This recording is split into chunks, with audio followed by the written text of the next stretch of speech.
जेठ जी ने अचानक मुझे अपनी बीवी समझकर हाथ पकड़कर अंदर खींच लिया और मुझे पीछे से ऊपर शावर से पानी गिर रहा था। मैं उनका हाथ छुड़ाने की कोशिश करने लगी। मैं सवार के पानी से पूरी गीली हो गई थी। मुझे बहुत शर्म भी आ रही थी। उन्होंने जैसे ही मेरी आवाज़ सुनी तुरंत मुझे अपनी तरफ घुमाया और मेरा चेहरा देखा। मैं भाग कर बाहर आ गई। बाहर आते मेरा दिल जोर से धड़कने लगा। मैंने तुरंत अपने कपड़े चेंज किए और मेज़ पर खाना रखकर अपने कमरे में चली गई। जेठ जी नाकर बाहर आए और डाइनिंग टेबल के पास आकर अपनी पत्नी को आवाज़ लगाने लगे।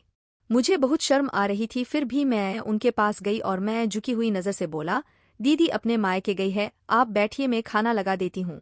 मेरे जेठ जी बोले, अच्छा उसने फ़ोन किया था लेकिन मैं काम में बिजी था इसलिए फ़ोन नहीं उठाया। जेठ जी कुर्सी पर बैठे पर मैंने खाना लगा दिया। उनके सामने मेरी नज़र उठी नहीं रही थी। तभी जेठ जी ने पूछा, तुमने खाना खा लिया? मैंने कहा, आप खा लीजिए, मैं बाद में खा लूंगी। जेठ जी ने मेरा हाथ पकड़ लिया और बोले, सॉरी मैंने तुम्हें मामी समझ लिया था। मैंने कहा, कोई बात नहीं जेठ जी, मैं समझ चुकी हूँ कि वह सब बस गलती से हुआ।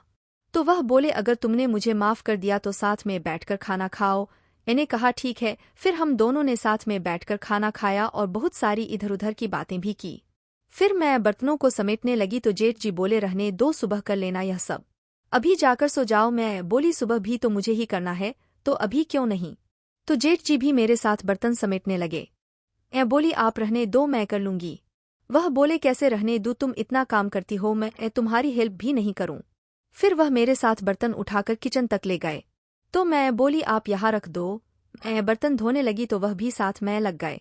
मैंने कहा, आप रहने दीजिए, लेकिन वह मेरी बात सुन ही नहीं रहे थे। बोले, इसी बहाने तुमसे बात